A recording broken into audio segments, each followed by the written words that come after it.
Oh, one thing interesting about mixing the acrylic paint after pouring it, and you can kind of see it. I'm trying to show it as best I can with the cameras and the light. It creates these nice little interesting veins in the plastic.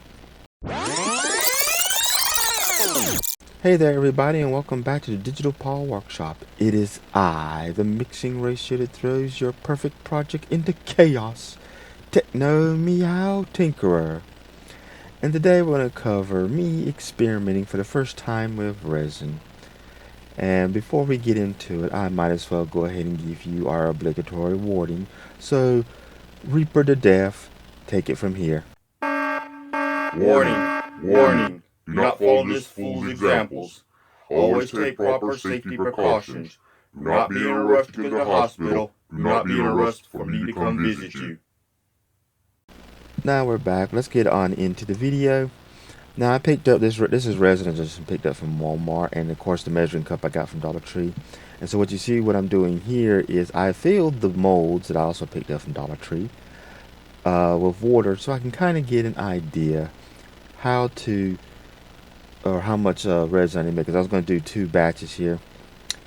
Dummy me, when I pour this water into the measuring cup, or not measuring cup, but the little paper cups there that I was going to use.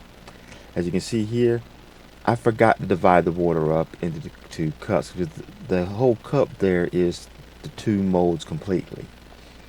And this ain't the first time I actually did a project. I'm working on a Mega Man diorama as well. I was kind of doing semi when I was doing this, so that video is coming up hopefully this month. But I'm sitting here and I'm putting the resin in, and I'm filling it up to about eye level when I can make out on the other one, because you want these really, this is a 1-to-1 ratio, so it's really supposed to be a bit more precise in measurement. And now I'm filling up the other one, and like I said, this was actually too much resin for what I needed. Also note that when I was working with this resin, it put off a odor that I call a distinct odor I could detect, so I ended up having to turn my desk fan on. So I recommend using this in an open area or something that you can kind of blow the fumes away. Of course, you got to mix it up. Now, another thing I forgot to do was, or I've learned from this, is I need to get me some gloves, because this stuff is sticky, and for the first time use, it's sticky. A little better when I do the Mega Man diorama. It wasn't quite sticky, but I still need to get gloves. Now, you see all the little bubbles? I didn't see them when I was mixing it, but from my understanding, a lot of people use some type of heat, whether a lighter or a heat gun or hair dryer, to try to help pull those bubbles out, especially when you put them in the mold. But this is this was more of an experiment, seeing how things work. And so right here, I actually have made use of that split screen I did on iLove a while back. A little creative. I had transparent dye and acrylic paint is what I was using. Now, the top transparent dye I'm at in the acrylic paint. You can see I'm adding it in as I've already poured in the molds, and I'm trying to mix it.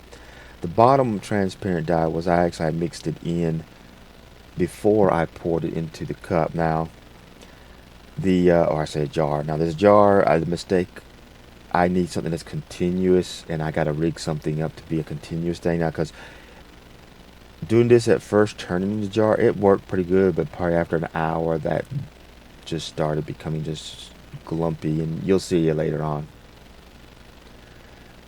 But yeah, trying to mix it in the now the acrylic paint I mix, you can almost get a Marvel effect that you can kind of see, or if you was paying attention, you get a little bit of a Marvel effect. Now here's the after effect. Now this is interesting. This looks almost like glass, the transparent one, but it kind of went to the center of the thing, even though I don't know if I just didn't mix it real well. Now you kind of got a little bit of that with the acrylic paint on the backside.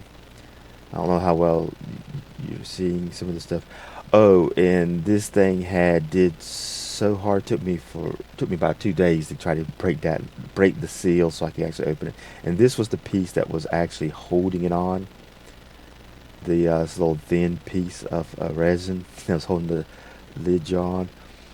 But I have an idea of probably how I want to do that project now that I've got a chance to experiment play resin. Oh, one thing interesting about mixing the acrylic paint after pouring it, and you can kind of see it. I'm trying to show it as best I can with the cameras and the light. It creates these nice little interesting veins in the plastic. Now the transparent you don't see as much, although at a certain angle you will see, like right there at the bottom, you can kind of see the bubbles a little bit more. And that would be a good effect to know if you want to use bubbles. You kind of see it in the jar as well. So the next test is how do we cut this stuff? Can we cut it? Well, I first tried with the X-Acto knife. I just did score it, didn't really do much of anything. It really, I mean, this stuff, well, I think this really is a type of plastic to begin with, but it is a hard plastic to work with. Even trying something with the box cutter, I even tried sawing it a little bit here.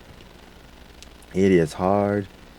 Tried the wire cutters to see, and it does not do too good of a job. Now, maybe if I was wanting to do something different, scissors definitely. I probably should have done them before the wire cutters, but yeah, it doesn't work.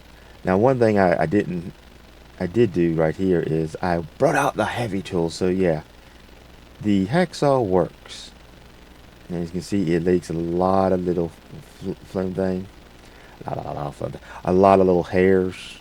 Of course, like I said, I think this is a plastic.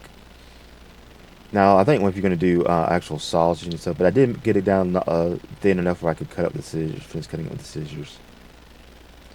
I know my understanding was heat was supposed to be something, and so at the time I just grabbed my lighter to see, and it really didn't do anything other than smudging. Now, I didn't want to hold it too long because I don't know if this does flammable. I have not done tests with this stuff, and I need to go outside to do it, but I'm not really planning on using fire much with this. I have not had a chance to see if it's test. Now, I did went and get the heat gun. I don't remember if this is one for painting or something else. This is one that my dad used to use for shrink wrapping back when we had a movie store. Get the VHS tapes, rent the tapes out, but put stuffing in the box and then put a shrink wrap over to hold everything together. But one thing I did find out is this heat gun, of course I was using it earlier for something else, and of course it's kind of melting my mat there, but it made the resin soft enough where you can pretty well cut it with a, in this case, a box cutter. I was able to cut it pretty well, very easy, very smoothly, get this almost nice clean cut, as you can see here. Trying to wing it loose a little bit, didn't want it, but boom. And so actually I did use this technique when working on the Mega Man diorama. I know I keep shamelessly plugging in. Hopefully I'll have it up in time. Now here I'm doing the sanding. Now one thing about these molds is it does put a little bit of a raised edge on the resin, so you kind of feel it's not very flat. And so I was trying, now I think this is like 200 grit sandpaper just to see, give it a little, it gets scuff from it. So if you're going for that wear and tear look, sanding works. It don't do, my wheel didn't do too well for us, the little crevices on the edge. Now one of the other things I did do is I did bring an emery board out. Let me see, do I bring my emery board out now? Yep, there's the emery board. And the emery board works pretty good, actually. If you can look at the ground below, I think you can see, yeah, you see all the little stuff. So it's good for knocking down edges, or if you want to kind of like sand stuff. So the resin, even though it's hard to cut with an X-Acto knife without heating it, with a emery board, you can kind of sand and knock down some of the rough edges. I think I did a test of seeing how it works. I need to find a couple other stuff to see if, as far as you can possibly, you don't need to polish it too much unless you scuff it up while you're trying to sand down the edges. As you can see here, I'm using it. It works great on trying to get into some of the edges. And I swear, it looks like I got a piece of glass in my hand, the way the dye end up coloring the edge. Reminds me of some of the old glass my grandma used to have. I'm trying to think. I know she had like some drinking glasses that were about this color. I can't see it too well how the sculpts are kind of very different a little bit versus the sanding wheel. Looks a little bit finer. And I tried it on this one here as well to see how it works. And of course, It does scuff it, but I don't think it's quite as noticeable with the acrylic paint. Probably should. I didn't think about trying to sand off the edge I cut to see if it does. Now here I was actually going to try to see if I can make something for the diorama. It didn't turn out well, but it's also as a test in mold making. So one of the things I was trying to do here was make a block with things because I was going to do like the spikes for the Mega Man. Now one thing I found out is using tape to put tape down first, since I don't have mold release, and they usually recommend it. Now an issue is I was trying to put tape into the holes, which they didn't stay. They actually floated out. Should have probably done. I seen it differently, but I made basically a free-form block and put tape on everything before I assembled it together, and then use hot glue to try to get all the edges so in case any it wants to leak. And I did it on inside and outside of the box, trying to make sure that they sealed it up as good as possible. And of course, this old pie plan, after we got done eating a pie, I saved it just in case this thing leaks. It leaks in the pan so that it don't get over everywhere. Don't get on the floor. I already got some resin spots on my mat here from the previous experiments. And so I think, did I use, I'm trying to remember what amount did I use for measuring. Did I just use the same amount that I did for my two other molds? Can't remember what it is, but I think I added some. I did add some acrylic paint because, like I said, I was going to try to make some of those little spikes from the Mega Man games. Oh yeah, here's the acrylic paint. And being that the theme of the diorama is going to be a snow ice theme, I was trying to get a kind of a, I don't know, wintry feel. I'll have to play around with the paint some more to try to figure out which one I need. And so here we pour it on in. And one thing I didn't realize, this is a table that's folding, and the leg was not permanent. As you can kind of see a little bit right there. You see how the tape stuck up. Now I did find out this. If I was just going to do a flat square box, yes, this actually works pretty decently. Just using tape, the place can kind of pry everything apart. But because I had the trying to create little pegs or spikes, it made it harder. Now, like I said, this part took a while trying to wedge it apart, and I think part of it really had to do more with the fact that I had those, I was trying to make those spikes. But yeah, if you want to make just need a flat piece of resin square, you can probably do it using wood and tape. I might eventually do get mold release, and I do want to get some of the stuff to make the silicone molds because I want to make custom parts, not necessarily greeblies, but could be greeblies for different dioramas.